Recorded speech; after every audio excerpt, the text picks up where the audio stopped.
Buon pomeriggio. Dear colleagues, conference participants, dear friends and guests of the German Center of Venetian Studies, dear scholarship holders, cara Cristina Baldacci, dear all, good afternoon and a warm welcome to the German Center of Venetian Studies. It's a great pleasure to open this very special congress, for it makes the interdisciplinarity of our institution a concrete topic of a conference. Art and science engage in dialogue with one another, seeking fresh perspectives on Venetian studies. Venice as laboratory, Venedig als Labor, Venezia come laboratorio, that is the meaningful title chosen for our meeting. As we all know, a laboratory is there for conducting experiments, as we will do in the coming 3 days. Thank you all for embracing this experimental venture and for heeding the call of our scientific advisory board, which has developed this distinctive concept. Therefore, my heartfelt thanks go first to the members of the advisory board, to Raphael Arnold, Daniela Bode, Robert Fajen, Andrea Gottank, Daniela Hacke, Michael Klaper, Lutz Klinkhammer, Markus Koller, and Johannes Palic. An applause at this point. Thank you. For health reasons, not everyone could join us in Venice, so I extend my warm greetings and wishes to a speedy recovery to those afar. Some are surely online from tomorrow on, and so my best regards from the laboratory room in the Palazzo Barbarigo della Terrazza to everybody who will join us tomorrow online. Without strong partners, this conference would not have been possible, and so my sincere thanks go to the Dr. Christiane Hackerodt Art and Culture Foundation, Kunst- und Kulturstiftung, as well as especially to the Fritz Thyssen Foundation, Fritz Thyssen Stiftung für Wissenschaftsförderung, and to Dr. Frank Suda, who is present here. Thank you for also this support. This year, the Fritz Thyssen Foundation, alongside other formats, has funded 5 conferences organized by our institution. This is an outstanding milestone in the history of the Centro Tedesco. Thank you very much.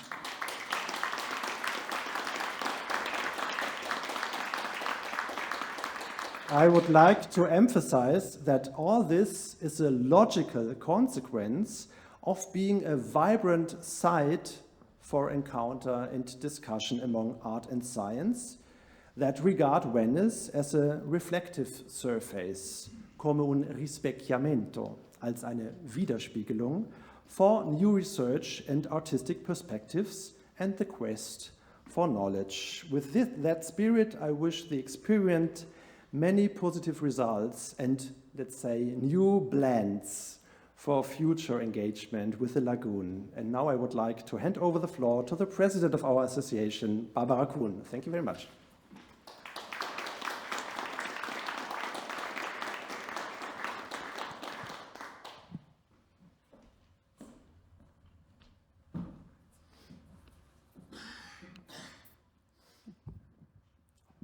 Sehr geehrte Damen und Herren, liebe Kolleginnen und Kollegen, liebe Stipendiatinnen und Stipendiaten, gentili signori e signore, care colleghe e colleghi, cari borsisti e borsiste. Sono anch'io molto felice di potervi salutare in questa occasione molto particolare qui nel Centro Tedesco di Studi Veneziani. Auch ich freue mich sehr, Sie und euch alle hier zu diesem besonderen Anlass im Deutschen Studienzentrum in Venedig begrüßen zu dürfen. Viele von Ihnen und euch sind nicht nur langjährige Weggefährten, sondern zugleich langjährige und regelmäßige Gäste hier im Haus und wirken auf je unterschiedliche Weise daran mit, die Ziele des Studienzentrums zu verfolgen. sein seit über einem halben Jahrhundert anhaltendes Bemühen um die Erkundung Venedigs in den unterschiedlichsten Wissenschaften und Künsten und insbesondere über die Grenzen zwischen den verschiedenen Künsten und Wissenschaften hinweg.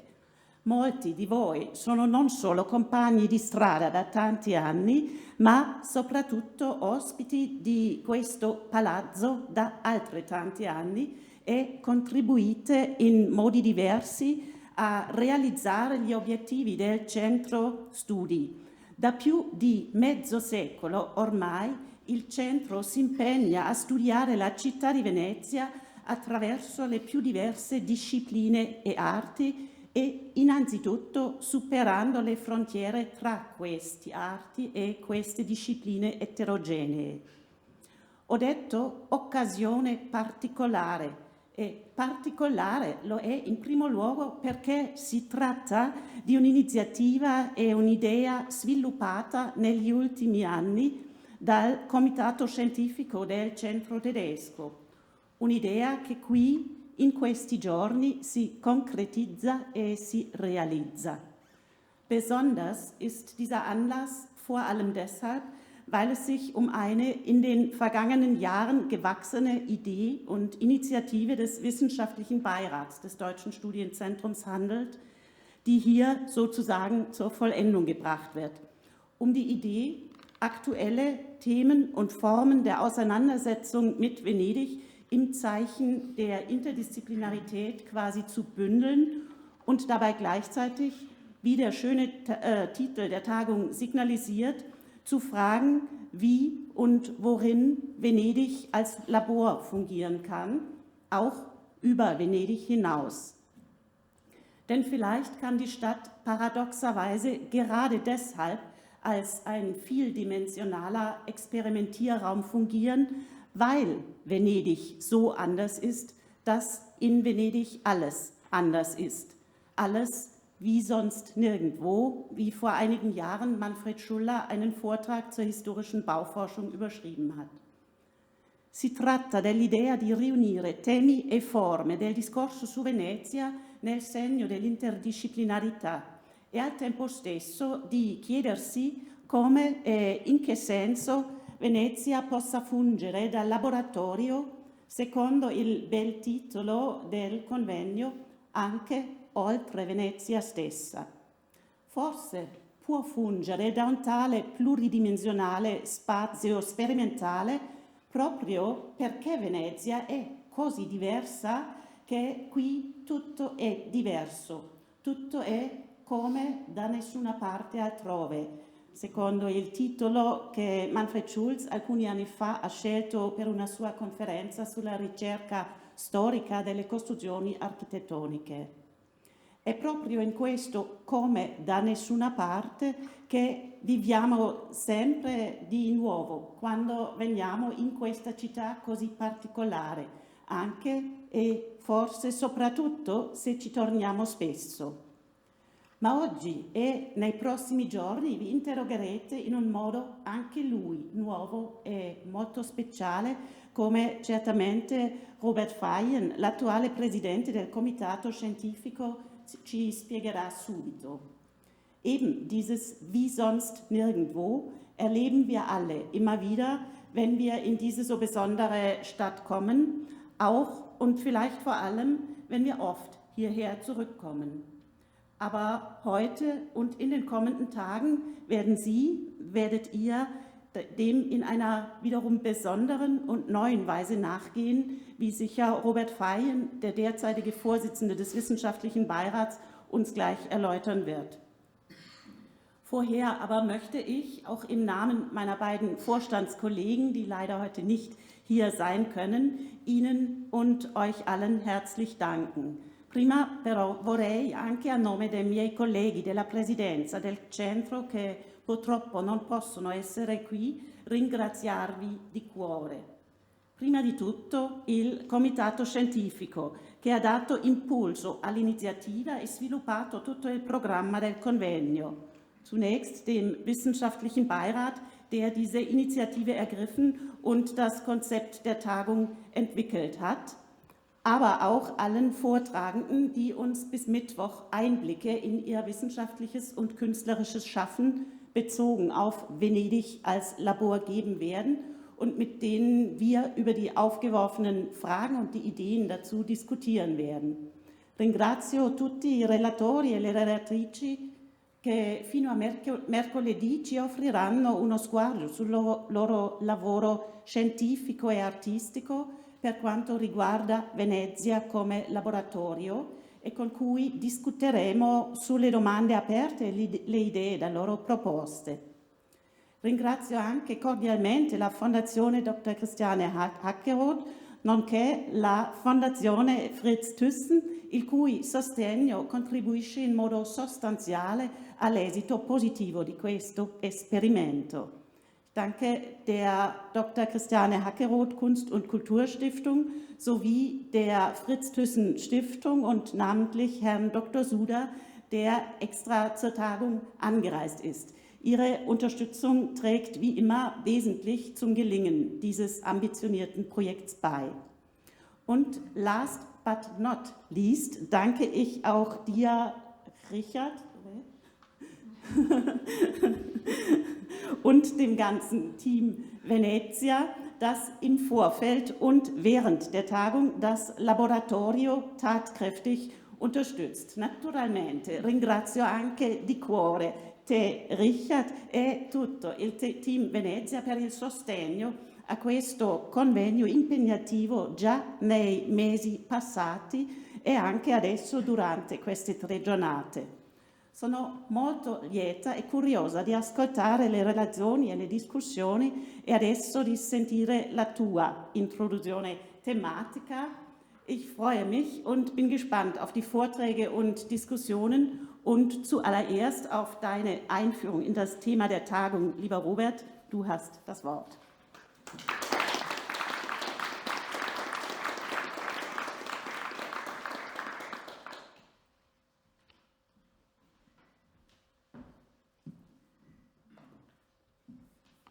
Ja, vielen Dank, grazie Barbara per questa introduzione anche della mia persona. Farò questa introduzione in italiano, però ho preparato un po' alla svelta, devo ammettere, una traduzione tedesca anche del mio testo che alcuni di voi hanno anche trovato giù e spero che tutti siano provvisti e possano seguire anche quello che adesso vi dico. Alcuni giorni fa ho riletto uno dei miei testi preferiti su Venezia, le pagine che Goethe dedica alla città lagunare nel suo saggio Italienische Reise, Viaggio in Italia, pubblicato nel 1816 e nel 1817. Troviamo in questo testo, tra l'altro, una breve riflessione generale sulla singolarità di Venezia e sull'indole dei veneziani, che non sono per Goethe semplicemente gli abitanti di questa città, ma i suoi creatori. Cito la traduzione italiana. Un momentino. Lo trovate anche qui, così potete anche leggere.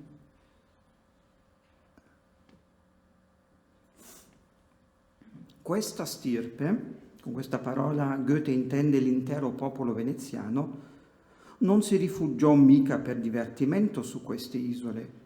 Non fu l'arbitrio a spingere i successivi a unirsi a loro. La necessità insegnò loro a cercare la sicurezza nella situazione più sfavorevole, che in seguito divenne così vantaggiosa e li rese saggi, mentre tutto il mondo settentrionale era ancora avvolto nell'oscurità. La loro proliferazione e la loro ricchezza ne furono una conseguenza necessaria. Ora le abitazioni erano sempre più strette, la sabbia e la palude furono sostituite da rocce.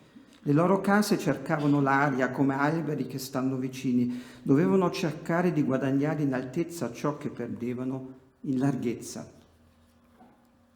L'acqua era al posto delle strade, delle piazze e delle passeggiate. Il veneziano dovette diventare un nuovo tipo di creatura, così come Venezia può essere paragonata solo a se stessa. Come in una cadenza accelerata, Goethe immagina qui il mito storico di Venezia. Sono le condizioni straordinarie ed estreme della laguna che determinano la costruzione peculiare della città, causando allo stesso tempo una metamorfosi unica al mondo, una metamorfosi dove la sabbia si trasforma in roccia, dove le case crescono come alberi nella luce e nell'aria e l'acqua diventa strada, piazza e passeggiata.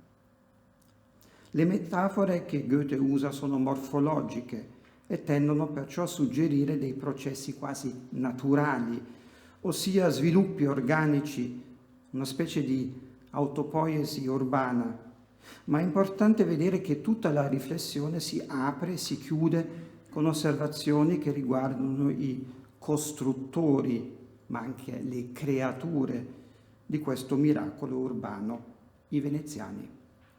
Questo popolo, spiega Goethe, è stato reso saggio, klug, nella versione tedesca, dalla situazione più sfavorevole. L'ambiente complesso e difficile della laguna, così diverso da tutti gli altri ambienti in cui si sono sviluppati insediamenti urbani, ha creato un sapere specifico, diverso e eterogeneo, una conoscenza in grado di trasformare e di modificare questo ambiente nel modo più estremo e di realizzare una città che è un progetto in verità impossibile e perciò aperto. Ma in che cosa consiste esattamente la saggezza di cui Goethe parla? Forse possiamo intuire una possibile risposta a questa domanda in un particolare della descrizione poetica in cui Goethe evoca la trasformazione operata dai veneziani nel brano citato. La sabbia, cito, la sabbia e la palude furono sostituite da rocce. Nel diario scritto durante il viaggio nel lontano anno 1786, Goethe è ancora più fisico, scrive Sand und Sumpf ward zu Felsen unter ihren Füßen. La sabbia e la palude diventò rocca sotto i loro piedi, o roccia. E questa è un'allusione a quello che possiamo considerare un fattore molto importante della metamorfosi miracolosa, che in verità non è un miracolo, ma è il risultato della saggezza, del sapere dei veneziani. E cioè il loro sapere che i pali e le tavole di legno si mineralizzano nella melma lagunare, un processo di trasformazione così radicale che si possono costruire enormi palazzi e chiese su una struttura artificiale, rocciosa, che originariamente era soltanto sabbia e palude. La saggezza evocata da Goethe non è quindi altro che un'arte del fare, una tecné, come avrebbero detto gli antichi greci, oppure parte integrante e risultato di un bricolage, come avrebbero detto Claude Lévi-Strauss e Michel de Certeau. Il bricolage, questa parola mi sembra molto importante, il bricolage è l'arte di appropriarsi di qualcosa che esiste già e di modificarlo, di combinarlo con altri elementi e di usarlo in un modo differente e ad uno scopo completamente diverso. Si diventa saggi soltanto provando e sperimentando. Si acquistano conoscenze soltanto facendo errori, respingendo progetti, facendo nuove osservazioni e nuovi progetti. Si trova un modo di bricolage soltanto attraverso l'osservazione, la variazione e l'adattamento. Il luogo ideale per questi processi molteplici di bricolage è il laboratorio. Nel laboratorio l'artigiano, l'artista, l'inventore può provare e sperimentare, può sbagliare, può migliorare, creare. Questa è la nostra idea, il nostro punto di partenza per le discussioni e le riflessioni oggi e nei prossimi giorni. Venezia ha funzionato sin dall'inizio dell'Alto Medioevo a mo' di laboratorio. I veneziani, questo nuovo tipo di creatura, hanno creato nella laguna un enorme esperimento urbano, sociale, politico, ecologico e artistico. Uno esperimento in condizioni insolite e difficoltose, nella situazione più sfavorevole, come diceva Goethe. E questo esperimento, forse uno dei più estremi e longevi esperimenti nella storia dell'umanità, è stato ed è ancora incredibilmente produttivo. La loro proliferazione e la loro ricchezza furono una conseguenza necessaria della loro saggezza, scriveva Goethe. Provando, sperimentando e anche rischiando, Venezia è diventata per alcuni secoli una delle città più ricche e moderne del mondo, un impero coloniale, una potenza mercantile, un mito di creatività e di autonomia. Se prendiamo sul serio la metafora del laboratorio, possiamo dire, per esempio, che tutto il sistema politico della Serenissima Repubblica di Venezia era un laboratorio.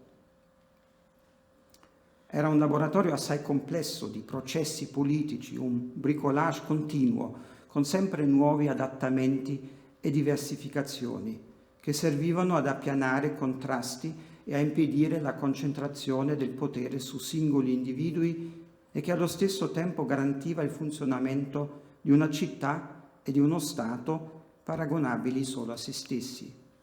Palazzo Ducale con le sue sale, i suoi consigli, i suoi tribunali e le sue opere d'arte era quindi nel piccolo un laboratorio politico continuo, in un laboratorio molto più grande e vasto che era la città stessa, la città nella laguna.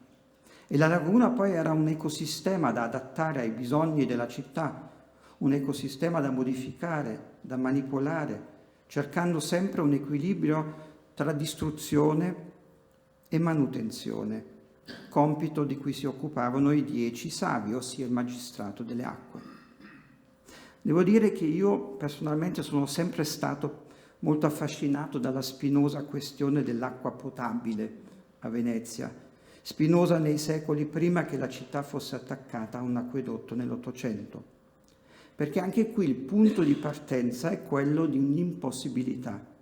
Come possono vivere prima centinaia, poi migliaia e migliaia di persone, circa 150.000 persone, in una città costruita quasi interamente sulla melma, senza sorgente e senza acqua freatica, attingibile con l'aiuto di pozzi? Ebbene, i veneziani provando, sperimentando, facendo un vero e proprio lavoro di bricolage, svilupparono già nell'Alto Medioevo un sistema ingegnoso, anzi ingegnosissimo, di cisterne costruite nella melma.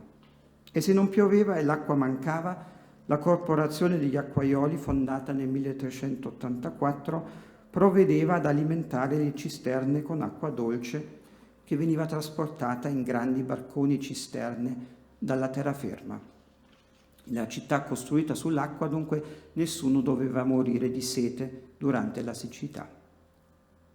Tutto questo per illustrare, con pochi esempi, il funzionamento di Venezia in quanto laboratorio all'epoca della sua autonomia come città-stato, un laboratorio dove si provavano continuamente pratiche, idee e cose, modificandole e migliorandole per risolvere sempre nuovi problemi. Ma è importante vedere che questo laboratorio non smette di essere attivo quando la Repubblica finisce nel 1797. Anzi, il laboratorio si trasforma e si trasformano gli oggetti, i metodi e i procedimenti che vengono messi alla prova in questo laboratorio in continuo sviluppo. Per esempio possiamo dire che dopo il 1797 e fino al giorno d'oggi, nel laboratorio chiamato Venezia, esiste tutto un discorso pieno di contraddizioni in cui si possono riflettere e sperimentare questioni di ordine meta oppure post-storico. Questioni come queste. Che cosa succede quando un impero come quello veneziano finisce? Cosa cambia per una città che è sempre stato un mito, ossia un groviglio di miti costruiti da essa stessa e da altri in Europa, nel mondo, dopo che il suo potere politico come Stato è svanito? Ma se questa città continua ad essere una macchina di fantasmi e proiezioni collettive e se allo stesso tempo è diventata per i non veneziani uno schermo su cui proiettare fantasmi e preconcetti senza nessuna base storica. Ma non è tutto. Sempre di più, e forse già da alcuni secoli, Venezia si sta rivelando un luogo chiave emblematico dove si possono osservare e riflettere, come sotto una lente di ingrandimento, molte delle grandi questioni della modernità nel senso più esteso della parola.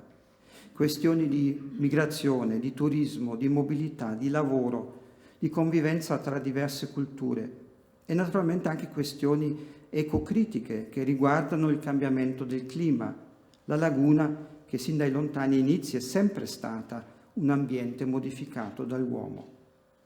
E sono tutte questioni naturalmente correlate. Alcuni anni fa, nel 2009, Wolfgang Scheppe e gli studenti della UAV hanno magistralmente dimostrato nel loro progetto Migropolis, Venice Atlas of a Global Situation, che Venezia è un luogo dove si possono analizzare, forse meglio che in nessun altro luogo del mondo, gli attuali flussi di persone, idee, sogni, le linee di potere, di forza e di violenza che sono in gioco, i processi di inclusione ed esclusione che determinano il nostro mondo, le ingiustizie, le asimmetrie, i problemi che proprio qui, nella città storica e nella neocittà sulla terraferma, a prima vista sembrano magari invisibili, ma in verità sono manifesti, se si guarda bene. Migropolis, sì, lo so, l'aggiornamento è anche interessante, ma io cerco di continuare, anche perché poi abbiamo ancora la presentazione di Cristina Baldacci. Dunque, Migropolis è stato il risultato di un lavoro di laboratorio, un progetto aperto da continuare, anche perché in quanto taglio sincronico doveva necessariamente escludere la dimensione storica, benché fosse essenziale per capire come mai fosse proprio Venezia a diventare il luogo per costruire in un fantastico bricolage la mappa di una situazione globale. Venezia è un laboratorio e questo laboratorio consiste in un'infinità di piccoli laboratori. Uno di questi piccoli laboratori attuali è questo luogo, il Centro Tedesco di Studi Veneziani, fondato più di 50 anni fa, nel 1972, dopo la catastrofe del 1966. Il Centro Tedesco è nel pieno senso della parola un luogo di ricerca interdisciplinare, dove si incontrano approcci di ricerca scientifica e di ricerca artistica. Qui, nel primo piano nobile di Palazzo Barbarigo della Terrazza, lavorano ricercatori del campo delle scienze umane e sociali e ricercatori del campo artistico. Oggi e nei prossimi 2 giorni il comitato scientifico del centro vi invita a sondare nuove prospettive di una ricerca che vuole riflettere su questa città nel passato, nella contemporaneità e anche nel futuro. Vogliamo discutere con voi insieme, nel senso di un bricolage, in 3 sezioni su 3 grandi temi della Venezia laboratorio. Domani mattina ci concentreremo da vari punti di vista scientifici e artistici sulla dimensione spaziale e indagheremo su vari modi di percezione, di immaginazione e di costruzione legati a Venezia. Il pomeriggio sarà invece dedicato alla dimensione temporale e storica. Il nostro punto di partenza sarà l'ipotesi che Venezia è stata ed è ancora un luogo dove si possono sviluppare meglio che altrove in un dialogo tra esperienza storica e sperimentazione aperta, modelli del futuro per affrontare problemi attuali. La terza giornata sarà dedicata alle molteplici identità di Venezia, ai modi di costruire da punti di vista interni. Non so se ho fatto io questo, ma è uguale. Ho quasi finito. Sì, è un po' difficile qui. Ecco, modelli di significazione, interpretazione e comprensione per avvicinarsi della città e dei suoi miti, per decostruire questi miti, per continuarli e talvolta anche per giocare un po' con loro. Vorrei per concludere ringraziare a nome del Comitato Scientifico tutti i relatori di essere stati pronti e aperti a seguire il nostro invito a questo bricolage collettivo interdisciplinare. Desidero anche ringraziare tutto il team Venezia per il loro sostegno, innanzitutto Richard Erkens e Petra Schäfer. Vorrei anche ringraziare la Fritz Thyssen Stiftung, Barbara Kuhn. Purtroppo non siamo completi, il comitato scientifico è dimezzato, quasi più che dimezzato perché molti si sono ammalati, però cercheremo di dare il nostro meglio. Bene, passiamo allora adesso all'evento principale per questa parte di questo pomeriggio, e siamo molto felici che Cristina Baldacci abbia accettato di tenere oggi la conferenza di apertura del nostro convegno. Cristina Baldacci insegna qui a Venezia, alla Ca Foscari, storia dell'arte contemporanea, è membro anche adesso devo parlare un po' di inglese, del Research Institute for Digital and Cultural Heritage, e anche affiliata, c'è ancora un altro istituto, no? Sì?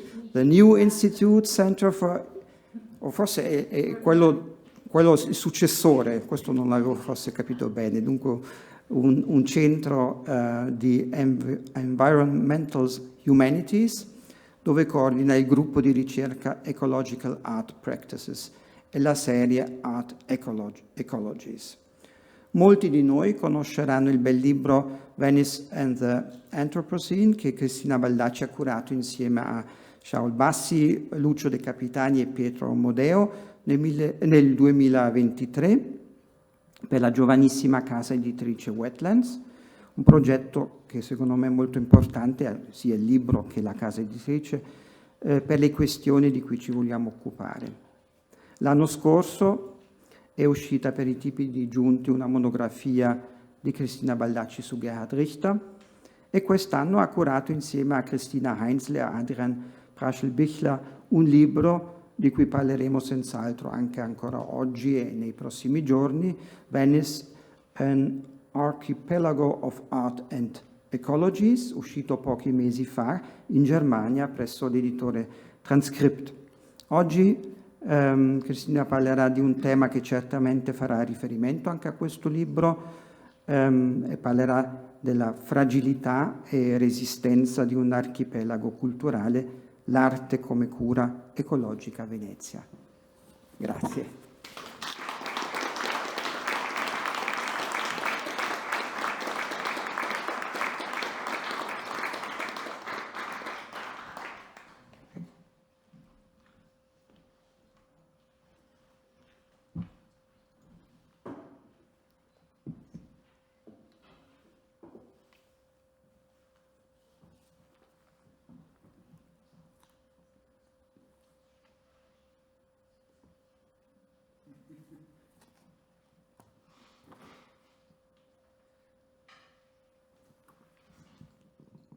Innanzitutto grazie Robert Fajen per questa presentazione e soprattutto per questa bellissima introduzione che ha introdotto tantissimi dei temi che penso risuoneranno molto, si rispecchieranno molto in queste 3 giornate.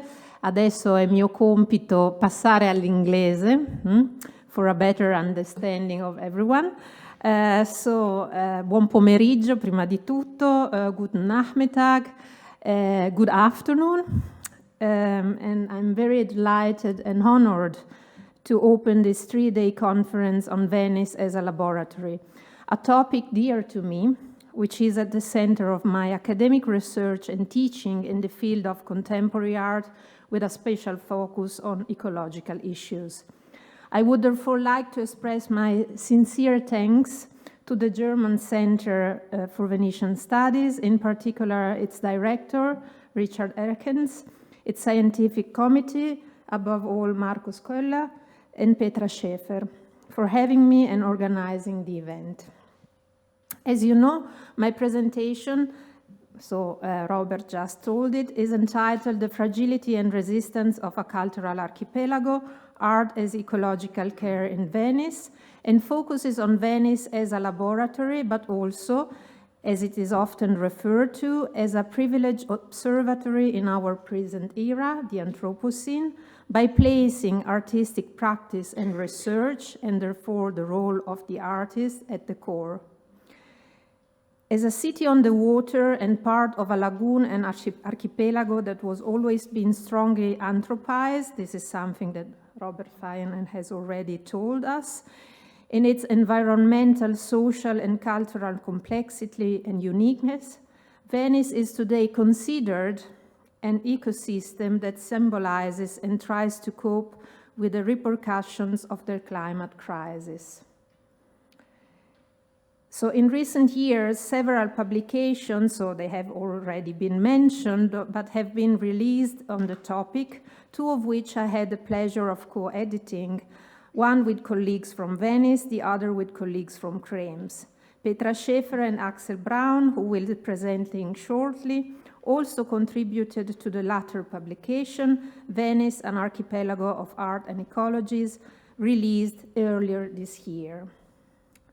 So despite the uncertainty of the future and the emergency given by extreme climate scenarios, Venice and its archipelago are among those small islands that provide effective examples of local sustainability, which can also be replicated in other parts of the world to promote positive and collective change on a global scale. As an example of virtual insularity, Venice can therefore be taken as a large-scale adaptable model. That is why, as researchers and practitioners who live and work in the city, we often start from Venice and consider it as a method, shifting our research and practices from the local to the global. This is something we are particularly aware of at Niche, so the research center dedicated to environmental humanities based at Ca Foscari University, which currently hosts 15 interdisciplinary research clusters, including one dedicated to ecological art practices. At Niche, we focus in particular on water and water methodologies in dialogue with all those involved in water, waterscapes, and climate justice. Among our primary interlocutors are a variety of water justice movements that have emerged during approximately the past 2 decades. These movements are transdisciplinary, multi-actor and multi-scalar alliances that have the potential to transform environmental debates, practices, and strategies in the direction of new, equitable, and nature-rooted water governance.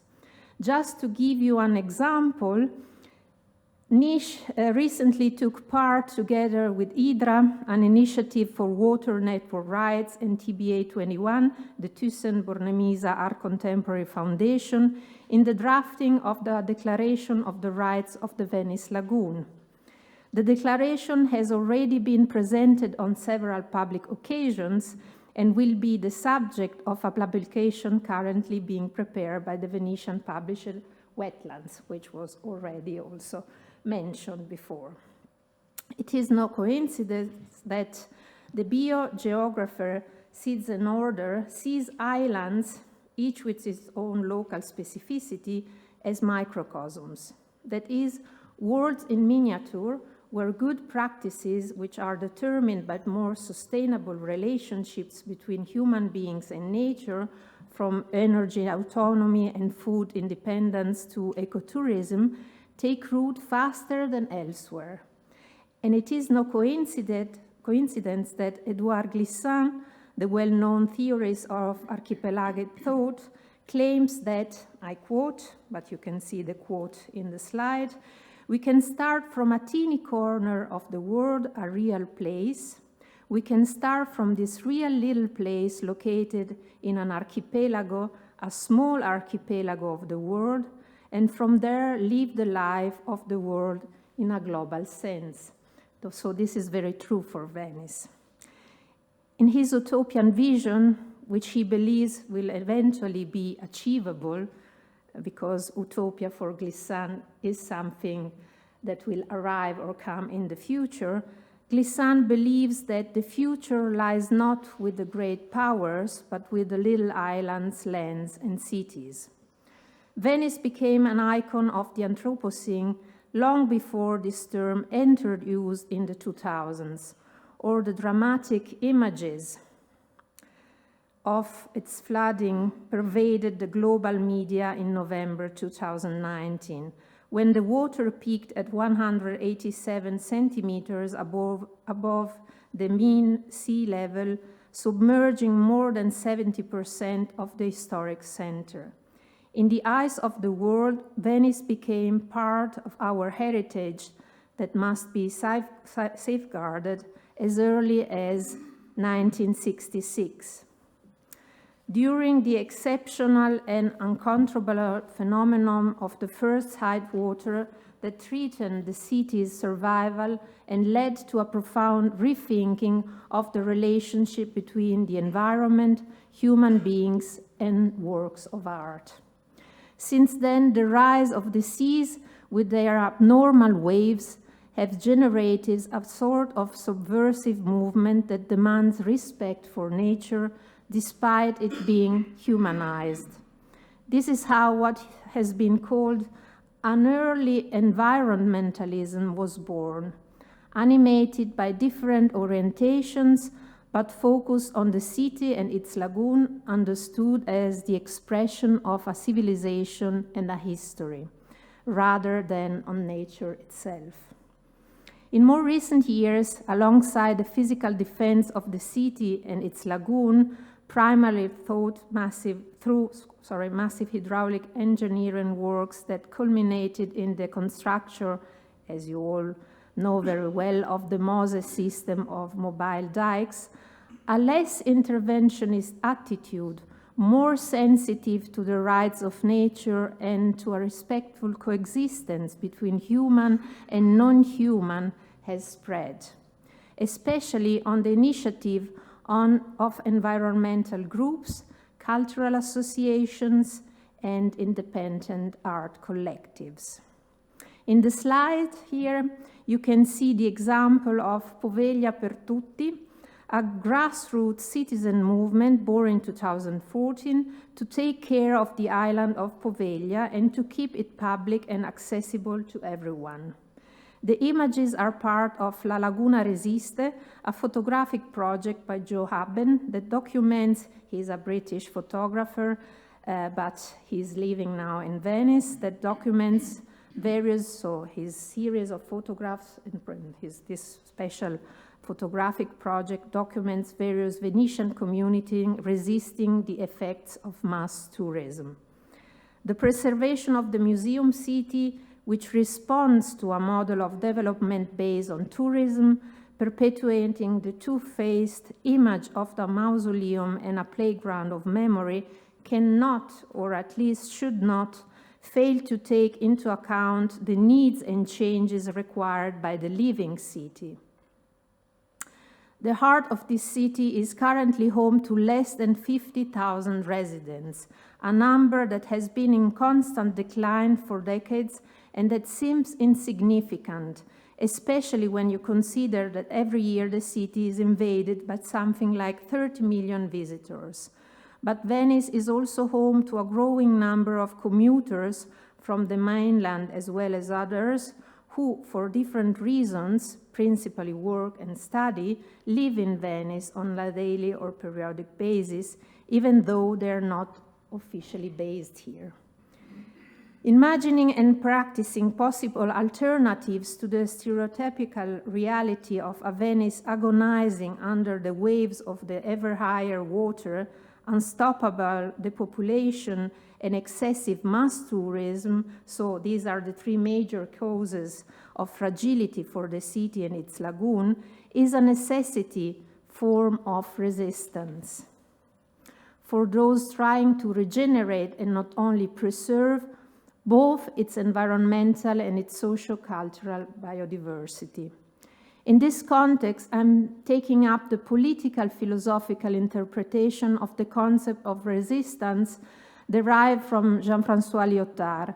According to this line of thought, it is more appropriate to hypothesize specific moments of resistance that subvert traditional ways of thinking and feeling, opening up questions for which forms of judgment or action have not yet been figured out. Therefore, resistance, as the philosopher John Reichmann reminds us, I quote, is not something that is always the same, given in advance, supplied with a prior model, program, or an assigned place in the grand march of history. Born instead of an inchoate necessity following unscripted path, it calls for an invention or open experimentation in art and thinking, which accompanies the larger movement in which it figures. Every historical circumstance, thus, implies different forms of resistance in which art and culture, especially in their more autonomous and para-institutional expressions, play pioneering roles as proponents of counter-models and agents of change. In the case of Venice, which even more than a bipolar city divided between insularity and mainland, is an archipelago historical made up of different communities, each with its own peculiarities and needs, but firmly connected by more than human relations, resisting the challenges of the climate crisis, neoliberalism, and the life after the COVID-19 pandemic means becoming a place of reflection and of possibility. This process must start from the local dimension and the actualization of vernacular knowledges, but avoid falling into the failed trap of blindly or nostalgically opposing ongoing planetary change. To resist means, first of all, to ask oneself, with a great sense of ethical and civil responsibility, what is to be done? This is the crucial question asked by those involved at the forefront, namely the few but tenacious inhabitants of Venice, a small community where, as we said, vernacular knowledge has been handed down and where conscious citizens, including activists, cultural workers, artists, and researchers, promote our renewed ecological awareness in order to rethink environmental, social, cultural adaptation practices in the present for the future. Thus, social and environmental responsibility are at the basis of many artistic and cultural practices that have spread in the Venetian cultural ecosystem in recent years. So these are collaborative practices that envisage the involvement of various public and private, local and international actors in single projects, even long-term ones. And while these practices do not always involve cohesion or even a shared design, they have a research methodology that unites several experiences and usually includes, of course, depending on the case, walking in the landscape, educating about art and respect for the city and its lagoon, caring for others, so interspecies collaboration, sharing and working together, developing the idea of community in the singular, but no more so in the plural, archiving collective experiences, memories, and knowledges, trying to regenerate what remains, avoiding intrusive attitudes, and last but not least, reimagining the present and a possible future. The themes of care and of what have been called from various disciplinary perspectives, ecologies of care, are more pressing today than ever, especially after the COVID-19 pandemic raised awareness on how necessary it is to invest more time, attention, and resources in every different relationship that defines our being in the world, or to say it with Donna Haraway, with the world. As it has been pointed out, in the artistic and cultural fields in particular, the prevalence of themes of care, specifically in curating, is not just mere fashionability, but rather as a response, on the one hand, to the crisis of social and ecological care that characterizes global politics, and on the other, to the more recent professional crisis of curating. As a result, there is a widespread call for both a curatorial focus on the primacy of care for all forms of life and a change in curatorial practices, where care, understood in a social and political sense, must be brought to the fore.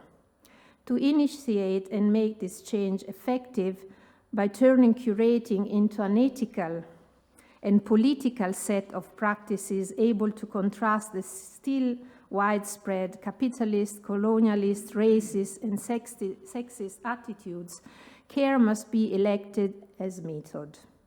Caring with mutual respect by protecting the dignity of life and human rights on par with the rights of nature means being able to use institutions and infrastructures in a more sustainable way by making them eco-cultivated, that is, updated and informed with respect to today's pressing issues. And even before that, it implies freeing our collective imagination from stereotypes through art and culture, and granting bodies and ideas a space for action as broad, participatory, and inclusive as possible. So this is a specific cultural activism that calls to action both the curator per se and the artist, the researcher and the cultural worker, all roles which, not surprisingly, often intertwine in the fieldwork by contributing to a continuous redefinition of practices, albeit in the specificity of individual knowledges and experiences, and establishing profitable collaborations. From this perspective, Venice serves as a particularly interesting case study.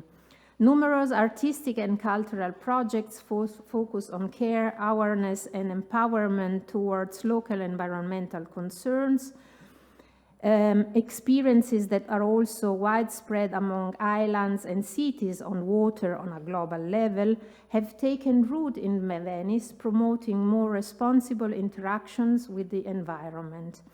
And we are going to see some examples now. As an insular community, therefore, in miniature, but with relationships that extend internationally, Venice is also particularly prone to collaborations which actually take place among the many organizations, groups, and individual actors involved in the various initiatives that have been arising in town. So one of the most recent projects that can be considered an exemplary case is the reclamation of the island of Sant'Andrea, which we presented for the first time here at the Center in January 2024 in the presence of the German Minister of Culture. The word reclamation is here used with reference to the ecological actions pursued by land artists in the 60s and 70s, such as Robert Morris, Helen Meyer Harrison, and Newton Harrison, and Robert Smithson. Between 2022 and 2023, the artists Giorgio Andreotta Calò and two friends, Paolo Rosso and Marco Bravetti, one the promoter of the curatorial research initiative Microclima, and the other the founder of the culinary collective Toccia Cucine Comunità, took part in a municipal competition to reclaim the island of Sant'Andrea. After winning the tender and obtaining the concession for a first part of the island, this year the three comrades, along with other members of the Microclima collective, participated in a second call for tenders to obtain the concession of another larger portion of the island. Evaluations are still ongoing, but their proposed project is among the three finalists. For this project, the question, what is to be done, is central and also extremely complex. The greatest temptation, at least for Andreotta Calò, so for the artist, is to keep the island as it is, to do nothing, so that it remains a space for sharing and research among nature, culture, and public commitment. Here, non-action clearly expresses a precise and firm artistic, poetic, philosophical will. But of course, maintaining and managing the island of Sant'Andrea over time has a high fixed costs that necessarily require some form of revenue or funding. Situated in the northern lagoon and a former bulwark of the city's defense that preserves the remains of the 16th century fortress, the so-called Forte Sant'Andrea. In Italian, as you might know, the term forte, besides being a noun, is also an adjective synonymous with tenacity, is one of the last islands of the Venetian archipelago not to have been colonized by real estate and tourist speculation, as it can only be reached by private boats. As a place that is still public in the deepest sense of the term, it represents not only a rarity in Venice's natural and cultural ecosystem, but even more than a symbol, a manifesto of resistance itself. The project for the island of Sant'Andrea is in line both with the reappropriation of the island of Poveglia by the citizens of Venice and with another non-profit regeneration initiative with environmental and cultural purposes, which saw the nearby island of the Lazzaretto Nuovo to become an eco-museum open to the public as part of the wider redevelopment project of the Venetian Lazzaretti. The island of the Lazzaretto Nuovo was first site of a Benedictine monastery, then destined to a hospital whose methods of treatment and prevention of infections were so effective to be known abroad, and then also to an Austro-French military fortress, so again a fortress on the island. The highlight of the naturalistic visit on the island is the walk along the so-called Sentiero delle Barene, and you can see it here in these pictures, the salt marsh path. For about a kilometer, this path immerses the eco-tourist in what is both the most precious and the most threatened lagoon habitat. As semi-submerged lands, these salt marshes not only showcase unique fauna and flora, but also play an essential role in naturally maintaining the level and circulation of the lagoon waters. Another collective, Barena Bianca, formed by the artist-activists Pietro Consolandi and Fabio Cavallari, has chosen these characteristic intertidal areas as its symbol, so the Barene. Through exhibitions, workshops, talks, and publications, Barena Bianca has been establishing collaborations on ecological and social issues since 2018, involving citizens, artists, activists, and academic scientific research institutions, such as the Institute of Marine Sciences of the National Research Council of Italy, CNR ISMAR, and NICH, the Center for Environmental Humanities at Ca Foscari. So the duo's outputs include also photographic and video works, as you can see here. For example, Consolandi's visual poem De Crea e de Paltan, of clay and mud, which gives voice, endowing them with personhood, to the salt marshes of Campalto, an area located near the Venice airport. So the need to study, understand, and talk about Venice and its lagoon, both as a physical environment and as a metaphorical milieu, as well as a place for sharing inhabited by different communities and tradition, is a starting point for another ambitious project, Metagoon.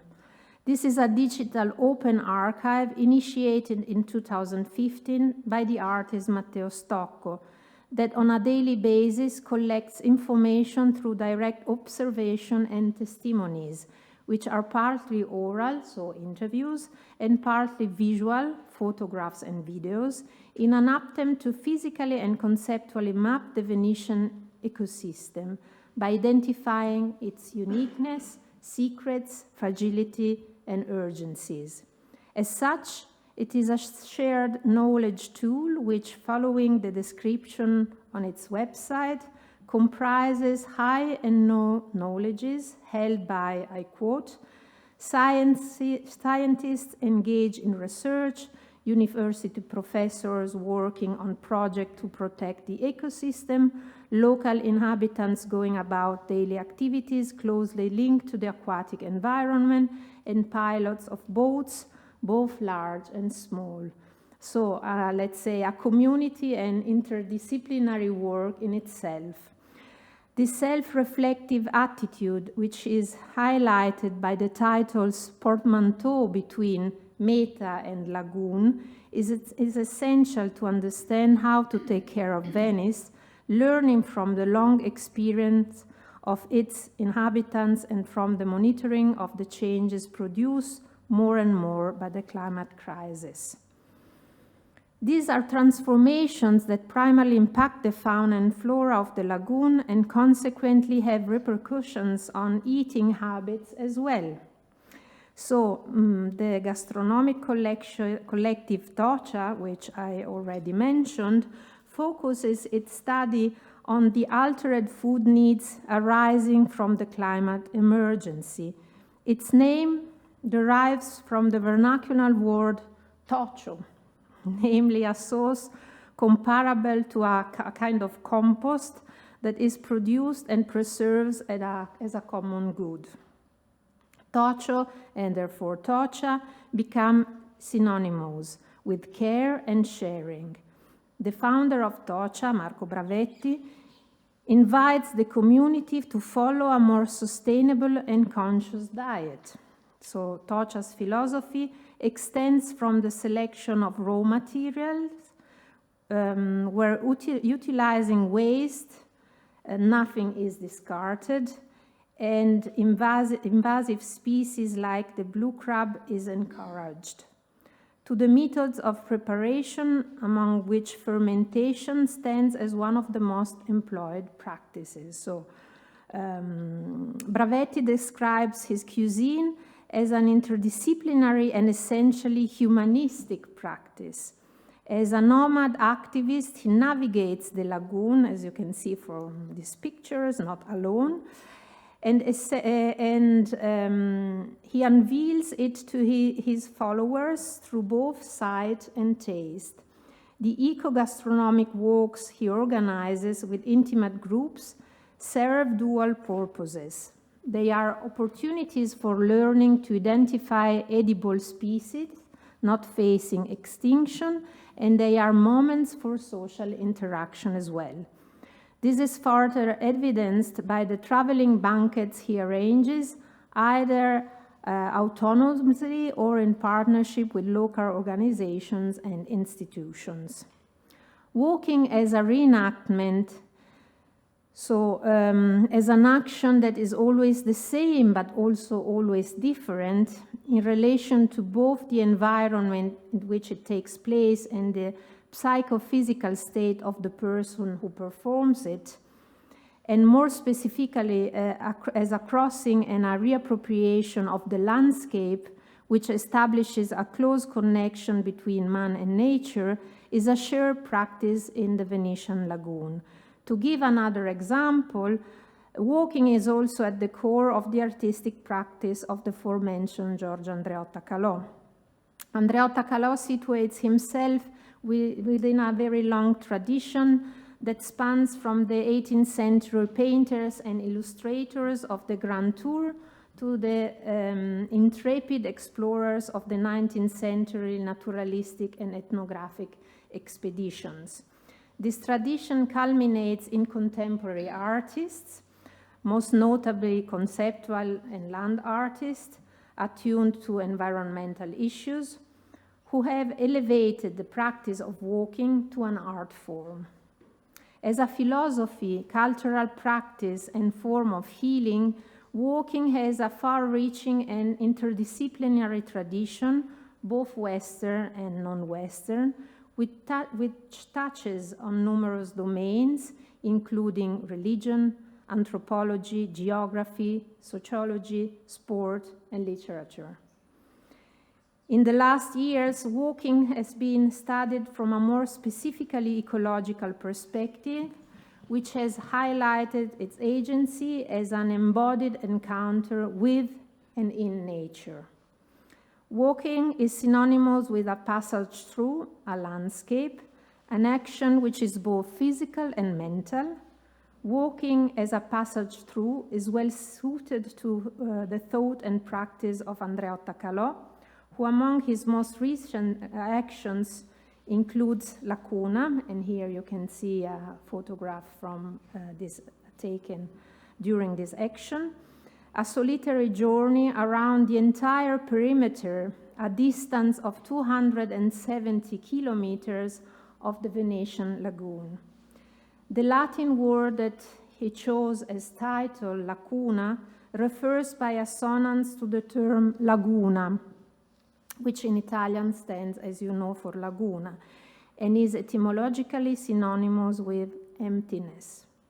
The lagoon as a void, thus, as a space which marks an interruption of the ground that can be crossed on foot, which can only be experienced by walking around it, or, as the artist did, by immersing oneself up to the ends of the legs, wearing the typical fisherman boots that Venetians used for exceptionally high tide.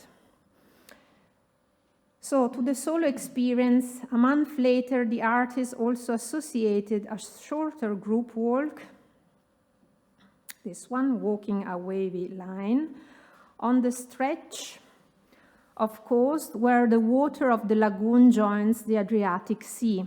This is a particularly significant place from an oceanographic and climatological point of view, as the balance of the lagoon ecosystem depends on the quality of seawater that enters it.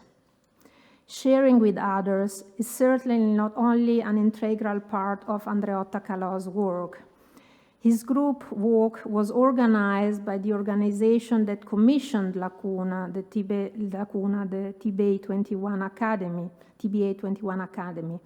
whose Venetian headquarters, Ocean Space, in the beautiful church of San Lorenzo, now deconsecrated, was significantly opened in 2019 as a space of care and action for the ocean. Among its many activities, Ocean Space organizes walks to get to know and learn to respect the lagoon in the broader context of aquatic environment, following an interdisciplinary approach between marine sciences and blue humanities, where art plays a central role. So, Andreotta Calò's work and poetics, which are inspired by the leitmotifs of time and the double, are in close relationship with Venetian environment, even when they take the form of sculptural installations, as you can see from the slides. As in his many sculptural series, carotaggi, sample cores, meduse, clessidre, all of them are ersatze of geological and cultural elements that are present in the lagoon. As such, they contribute to integrating the ecosystem between art and nature. The carotaggi as extractions of caranto, the deepest and most solid layer of submerged mud. The meduse and the clessidre as reproductions of the particular shapes that the bricole, namely the oak wood posts that regulate the traffic on water in Venice, take due to the erosion produced by the rising and lowering of the tides. So the bricole, as many of you probably know, usually erode at the mean sea level. So The work of another artist, my last example, don't worry, I'm not going on forever.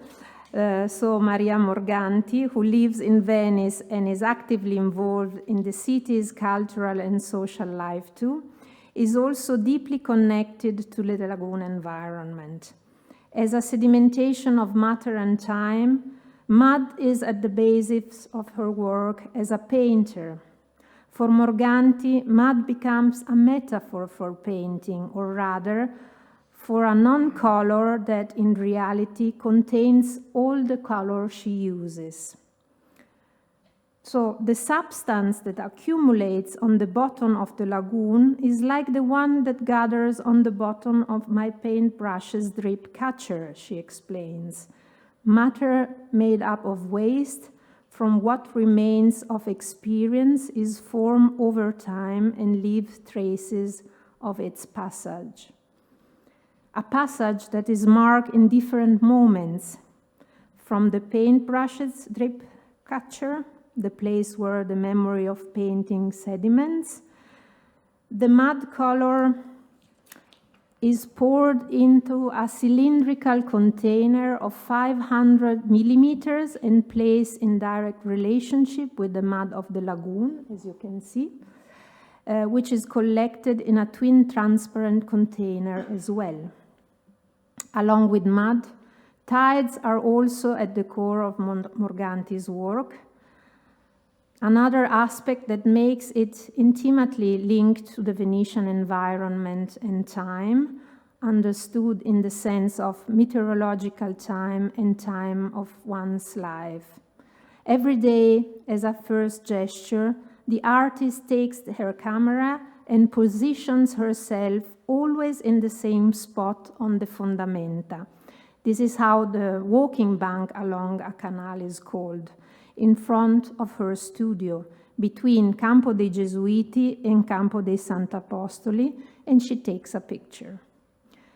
The shot shows a portion of the wall, always the same, so truly obsessive, the artist, along the Rio, where the water that rises and falls leaves, day after day, its traces. In this way, Morganti not only documents the tidal cycle, but also makes a close correlation between, I quote, and you can see the quote on the slide, what I see in my painting and what I see outside my space, the backwater which remains, which enters and exits the lagoon. It inflates and rises, deflates and descends. It fills up and floods. It empties and reveals. If compared with her paintings, in particular with the ones entitled Sedimentations, and you can see one of her photographs, big size of course, and two of her sedimentations in this beautiful triptych for Venice. So the pictures of the acque, so the photograph, show the affinity between the recording of a natural phenomenon and the representation of one's own being in the world. Both are time-dependent. In her apparently abstract and monochrome paintings, the artist allows a glimpse of the stratification of color in the upper part of the canvas. She paints with only a color a day, superimposing several layers of the same surface, which resembles the strips of sediment that water produces with its rising and falling on the wall of the fondamenta. So, to conclude, I would like to point out that as early as the beginning of the 70s, a visionary György Képes had already anticipated in the introductory essay of his Arts of the Environment in 1972, which he eloquently entitled Art and Ecological Consciousness. So he had already anticipated the role that the artist, moved by the concern of caring for others and for the environment would conquer between the 20th and 21st centuries, facing the various challenges of an era characterized by profound, and these are his words, displacement, disillusionment, and social upheavals. Clearly, he wrote, the artist's sensibility has entered a new phase of orientation in which its prime goal is to provide a format for the emerging ecological consciousness. The tasks he assumes differ from previous tasks in kind as well as in scale. The values he uncovers become the values of us all, giving sharpness and definition to the need we sense for union and intimate involvement with our surroundings. Thus, the artist has moved from a marginal role to a more central position. Although the artists I discussed here escape both the definition of land artist and eco-artist, they can undoubtedly be counted among those contemporary artists who care about the environment and produce works and actions that give rise to an ecosystem of thought. And Axel Braun, who will shortly speak, is also part of this, let's say, bunch of important artists. These artists, with an experimental and free approach, explore and challenge different fields of knowledge, encouraging critical thinking, emotional involvement, ethical responsibility, and public imagination on urgent contemporary issues for the well-being of the earth. They are fundamentally interdisciplinary, or even better, transdisciplinary thinkers and practitioners, as art, to quote another artist, Philippe Parrenot, is basically a practice of transformation. Art is trans, everything trans is derived from art. Art is what makes things mutate. So, and with this beautiful definition of art as a discipline that can and must transcend all disciplinary boundaries, I conclude my presentation and thank you very much for your attention.